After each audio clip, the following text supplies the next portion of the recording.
खुदाय रुत कर सोजान बचा पूछमी रही चूरमी 4:30 गई वही तवन दो खुश मेव डॉक्टर अमी दह गन बे पापो फिर योर कुन दाह ग 4 बजे डॉक्टर गसा बह थवे गाड़ी कर युत हम खबर बाकी खबर कह फोन पे बस लोग दब ते खबर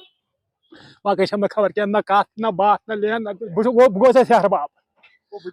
बुचस मे मे पे पल चुकुन जल वो पे मे योत क्या वो पे अमिस बचस अगर यह दुनिया आम यह कुछ मोल छाड़ो यह कस मोलस मज अमिस मतलब मे थोक बह क्या वन बचस सर वही कोर जोरा पोरा बेस मतलब अम सज उन परिवार तमो बेचारो रेटली लीव कर रहे थे, तो अब ये सोचना चाहिए ना गवर्नमेंट को, मतलब वो कैसे वहां पर जो फ्यूचर है वो किस तरीके से उसको सर्वाइव करेगी, वो सारा गवर्नमेंट को देखना चाहिए और जो भी इसमें होना चाहिए वो इसको डेफिनेटली मिलना चाहिए। रात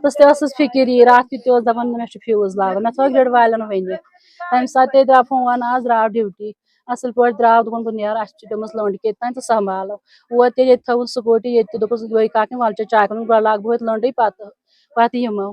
लंड लागन सत खोतमुत ट्रांसफार्मर तत लोगमुत फ्यूज क्या गो संभाल मकलोव पे तथ रब वोट रूदमुत लागन सू लोगनस लागुन तो तथनस कुन दब मेहनत कर दुनिया रात दह मेहनत रात दह फिक्र तह बज नान 2 बज नान 2 बज नान तीचा फिक्र रोजान ड्यूटी हज रात दह ड्यूटी ये वहत कम बे कुछ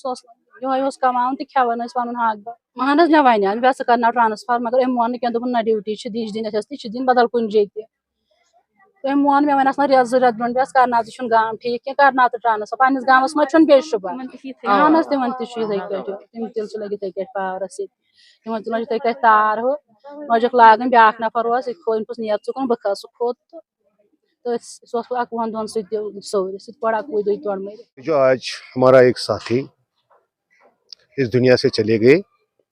ये जो हादसा हो रहे हैं पीडीडी में, इनकी इंटेंसिटी आगे जाके बहुत ज़्यादा बढ़ जाएगी। अगर आप देखोगे कि ये जो यहाँ जिस सेक्टर में काम कर रहा था वो 5 किलोमीटर एरिया पे मुश्किल है और वहाँ 3 बंदे थे, उनमें से भी एक ऑन लीव था। फ्रॉम 2010 टिल नाउ कोई भी अपॉइंटमेंट नहीं हुई पीडीडी में और जो हमारा इंफ्रास्ट्रक्चर है वो दिन ब दिन बढ़ रहा है और हमारा जो वर्क फोर्स है वो कम होता जा रहा है, उन पे प्रेशर पड़ रहा है जिसकी वजह से हादसा होते रहते हैं। ये हमारा एक छोटा भाई था, खुश असलूबी से काम कर रहा था, बट अनफॉर्चुनेटली ये पोल से स्लिप होकर नीचे गिर गया जिसकी वजह से हेड इंजरी आई और इसकी डेथ हो गई। अब हमारा यही मुतालबा रहेगा गवर्नमेंट से कि जो इसकी फैमिली है उसको SRO 143 के तहत किसी एक बंदे को उसको अपॉइंट किया जाए। ये हमारी रिक्वेस्ट रहेगी गवर्नमेंट से और फर्स्ट प्रायोरिटी ये रहेगी। और दूसरी हमारी ये रिक्वेस्ट रहेगी गवर्नमेंट से कि एक कमेटी हायर लेवल कॉन्स्टिट्यूट की जाए कि वो ये देखे कि जो दिन ब दिन हमारे डिपार्टमेंट में ये हादसा हो रहे हैं इनकी क्या वजूहत है, ये जो इन पर मेंटल प्रेशर है इसको कैसे कम किया जाए ताकि आगे जाके जो मुलाजिम इस टाइम डिपार्टमेंट में वो सेफ रहे। बड़ी दुख भरी दास्तान है पावर डेवलपमेंट डिपार्टमेंट में, ये आज को नहीं हुआ है, पिछले कई दहाइयों से ये जो मौत का कुआं बिजलीघर को बनाया जा रहा है, इसमें कौन से अमल दरामद कार फरमा है ये आप लोगों को भी बखूबी वाकिफ़ हैं। पिछले कई सालों से अगर देखा जाए तो सैकड़ों में मुलाजमीन, चाहे वो डेलीवेजर हो चाहे वो रेगुलर हो, हर रोज़ आए दिन अखबारों में देख रहे हैं कि कहीं ना कहीं पे कोई फैटल एक्सीडेंट हो रहा है। तो इलेक्ट्रिकल एम्प्लॉयज़ यूनियन ने बार बार अरबाबी इक़्तिदार को ये बात पहुँचाई कि जो काज ऑफ डेथ एक लाइनमैन को हो रहा है या किसी डेलीवेजर को हो रहा है, हमारे जो अफसरान बालाए अफसरान जो हैं वो टस से मस नहीं हो रहे हैं। आखिरकार अगर किसी को यहाँ पे मेडिकल साइंस की तरफ अगर हम देखेंगे, यहाँ पे अगर कैंसर हो या कोई भी बीमारी हो, उसके लिए मेडिकल साइंस या मेडिकल अथॉरिटी हर आए रोज़ तहकीक कर रहे हैं कि ऐसा क्या हो रहा है कि लोगों में ऐसी बीमारी रोनमा हो रही है। मगर जो बिजलीघर में ये बीमारी रोनमा हो रही है, इसको सजवाब करने के लिए, उसको रेक्टिफाई करने के लिए हमारे पास जो पावर मैनेजमेंट है वो टस से मस नहीं हो रहे हैं।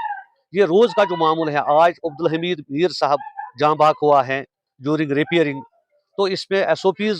गवर्नमेंट कह रही है SOPs को फॉलो किया जाए, जब ग्राउंड में देखते हैं तो SOPs को फॉलो करने के लिए सेफ्टी इक्विपमेंट की जरूरत है। सेफ्टी इक्विपमेंट्स इतने नहीं मिल रहे हैं जिससे हम अपने मुलाजिम की सेफगार्ड चाहते हैं। हमारी यही इस्तदा है कि ये रोज बरोज जो मौत का समा हर आंगन में, हर सहन में, हर गांव में चल रहा है, कम से कम उसको कम किया जाए। और उसके साथ साथ मैं मैनेजिंग डायरेक्टर साहब से या यहाँ के KPDCL के चीफ इंजीनियर साहब को इस्तदा करते हैं कि वार फुटिंग बेसिस पे एक इन्वेस्टिगेशन होनी चाहिए, ताकि अगर ये आज मर गया, एक रेगुलर मुलाजिम है, इसके बाद भी यहाँ पे डेलीवेजर मर रहे हैं, पर कहीं पे भी कोई इन्वेस्टिगेशन टीम मुनक्कद नहीं किया गया जो फैक्चुअल बुनियाद पे ये देखा जाए कि कहाँ पे कौन सी कोताही हुई है।